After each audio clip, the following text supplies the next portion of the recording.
Conor, thanks very much for coming in to talk to us. Just for the listener to know, I know your name. Mm-hmm. I know that you're in a relationship. I know that you're a client of Prosperous and you're happy to share that with us, but I didn't deal with you on your journey with Prosperous.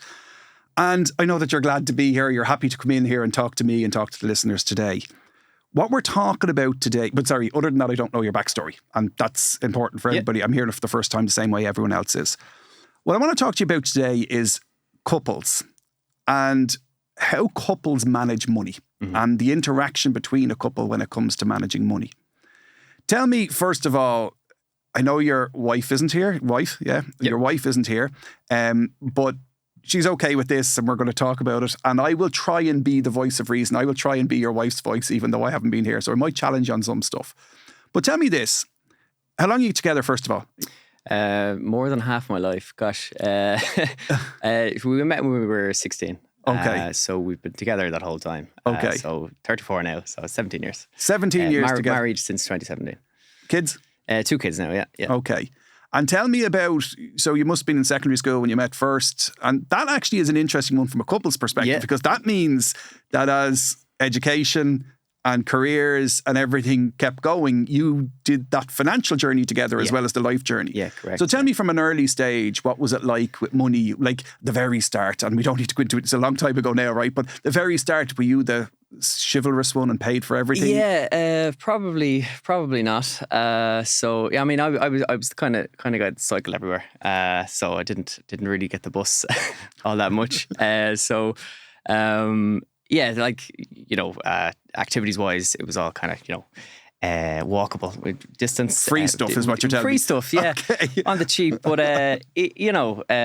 so we'd spend our times doing, Okay. And then did you go to college? We went to college, yeah. So we both ended up studying engineering. Both of you did engineering at the same time? Engineering at the same time, yeah, different disciplines.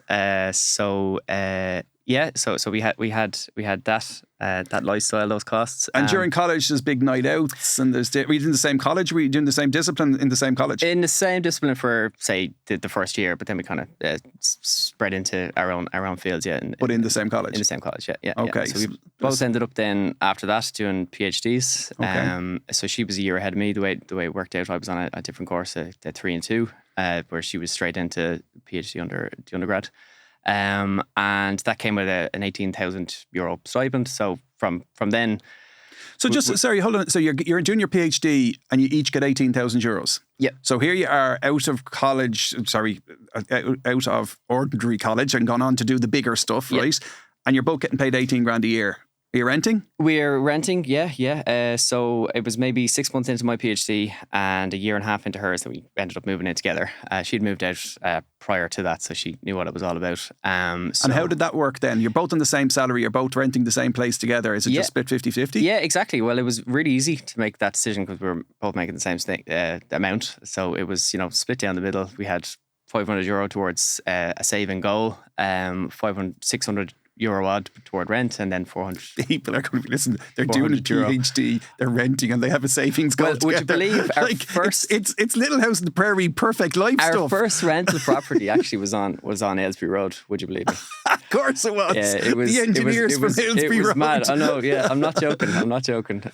Yeah. Okay, so you've got your money split 50-50. It's really, really clear. I'm not going to ask you what salaries you're on now, but let's step forward. You've got that really good foundation, right? Yeah. You're coming from literally nothing. Yeah. You're growing up together. Yeah. You're at the same level for some time. I don't want to ask you what your salaries are on purpose. I don't want to. But are the salaries the same now, or are they quite different? No, she's leaped and bounded ahead of me now on that. Okay, front. Yeah, so I picked up that she was a little bit ahead of you on the PhD, and now she's miles ahead of you on salary as well. Yeah. Okay. Astronomically. Yeah. And is it still split 50-50, or how does it work? Yes.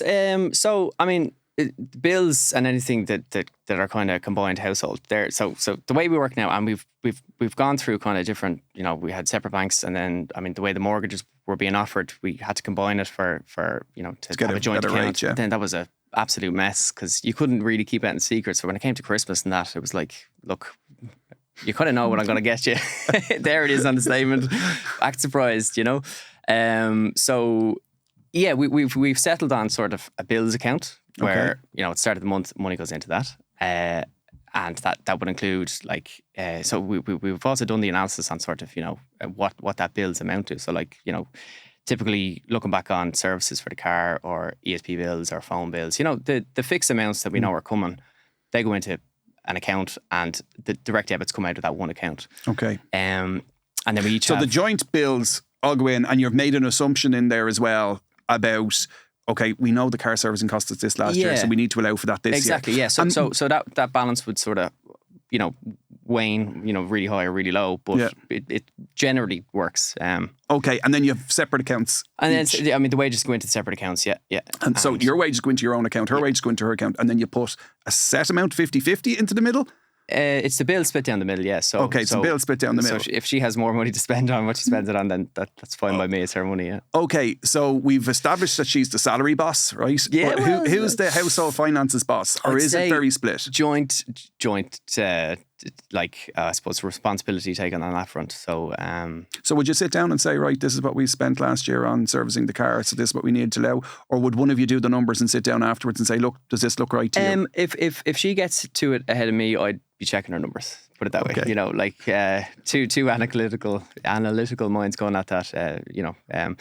But even before we got seriously earning, in the early life when we were set about saving, we were looking at sort of where's our money going and what could we do in terms of increasing that savings. But the best thing we did was actually to print out our financial statement from the bank for the last year, and I had uncovered sort of ATM withdrawals that I couldn't actually account for. I didn't know where that money went. So since about 2015, I have not gone to the wall to take out money because I just don't know where it goes. I'm really disappointed, because if you said it was like 2020, March 2020 or April, I could put it down to my book, but it's nothing to do with my book. You just got there by yourself. No, yeah. Okay. So you really have a very structured system, and you're an engineer and so is she, so you'd expect that. Yeah. You must come to blows from time to time. There must be, not blows sounds like it's a fight, but you must hit bumps in the road, say, oh, I wasn't prepared for that. How do you manage that? I suppose it's the forecasting bit where we kind of are most at odds. So, like, we could work toward a holiday, say, and I'd be thinking, no, we can't afford that, so don't book it. And she'd be saying, we can't afford it by the time we'll get to it. It's 6 months away. And I'm saying, well, we can't afford it now. But we're not going now. Yeah, I told you it was going to be her voice, right? So we're not going now. Yeah, we're not going now. Yeah, that's exactly it. So it's that sort of time forecasting that she's really good at seeing, and it kind of has me kind of not indebted to someone, but tighter on the belt than I'd like to be. And do you ever end up in a situation where one of you runs out of money in the month in your own personal account, or you get hit with a big expense and you have to kind of go, oh, can I take that from the joint account, or would you give me an loan there for a while? Yeah, bail us out there. I suppose it would come up, but yeah, I suppose there's a fairness to that. There's kind of a look, I did it for this reason, whatever it might be. It's like, Ireland don't go to the Rugby World Cup all the time. Yeah, correct. Type of thing. that type of thing. Okay. Yeah. Okay. So when you look at it, when you think back on where you've been, you're in a situation where you've grown up together financially, grown up together in life. You have actually tried the full-on joint account, and for you guys, that did not work. And what you've landed on is I get my salary in here, you get your salary in there, we put them together, we assess together, and you two seem to, I'm going to go as far as to say, you seem to get a little bit of a kick out of that in terms of she gets a kick out of the forecasting, you get a kick out of the backdated analysis and coming together, bringing the two brains together. You've said, right, that's how we're going to manage our finances on a day-to-day basis. You've got your money, she's got her money, and this works for you. Yeah.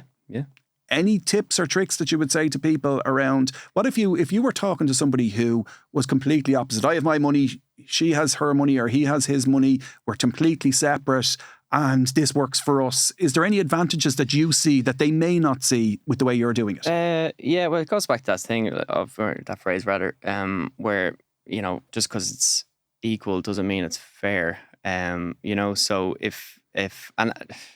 within reason, if all of our sudden our outgoings were beyond my capability, but within our capability, then I think there'd be a little give and take in that.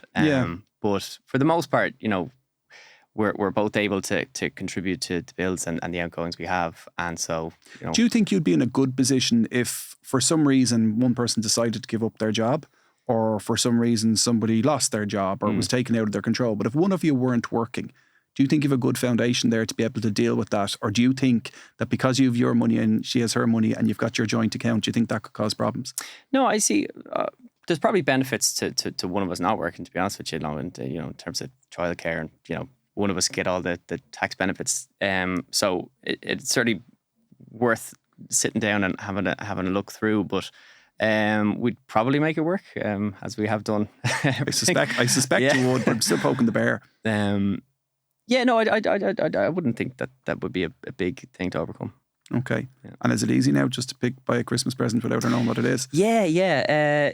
We still have budgets now, mind you, for how much we can spend. I know. I got to be really sorry, right? Like, you're a financial planner's dream. Right? Listen to you. This is the way we do it. We analyse our past. We project we forecast the future. Yeah. But there's definitely people at home going, here. Leave it out. Do you remember that video from Tom Street? Here, leave it out. Yeah. And that's what they're shouting at the thing at the moment. Yeah. But I'm going to be honest with you. Haters are going to hate. Haters are going to hate, and that's fine. But what I will say is, you both, by communicating with each other, have found a way that works for you. And it seems to be really working for you. And therefore, let the haters hate, because none of them are sitting down at the kitchen table on a Tuesday evening to try and decide are the finances going to keep me awake tonight or not. So the way you're doing it is right for you. It's not right for everyone, but it's right for you. And I have to commend you. Like, as a financial planner, there is a mutual kind of engineer financial planner. We kind of have similar analytical brains, and I respect what you've achieved. So thanks very much. So thanks for being willing to share it with us.